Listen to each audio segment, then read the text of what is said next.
Hello everyone and welcome back to my YouTube channel with another informative and useful video. So guys, in this video I'm going to be showing you how to fix Siri not working issue on iPhone after iOS 18 update. So guys, if you have updated your device to the latest version of iOS 18 and you are facing a problem that your Siri is not working properly, so guys, in this video I'll show you how can you fix it. So let's start our video without wasting any time. So guys, first of all you have to just simply open settings, scroll down and then tap on Siri and make sure that your Siri is enabled. So guys, after this then you have to just simply go back,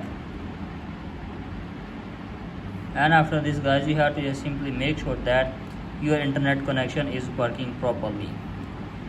So guys, after this then you have to just simply open journal, scroll down and here's the option of shutdown.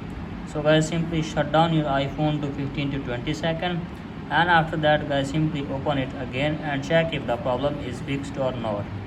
And if the problem is still there guys, then you have to just simply open settings again and then tap on journal, scroll down, and you have to make sure that your language and region is set correctly, because it may error of language.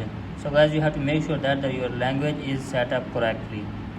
After making sure that your language is correct and you are still facing the problem, then I will suggest you to do reset all network setting.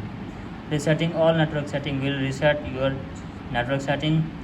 So guys, for that you have to just simply go back and here's the option of transfer or reset iPhone. Tap on reset, tap here reset network settings, enter your iPhone passcode and reset your network setting for one time.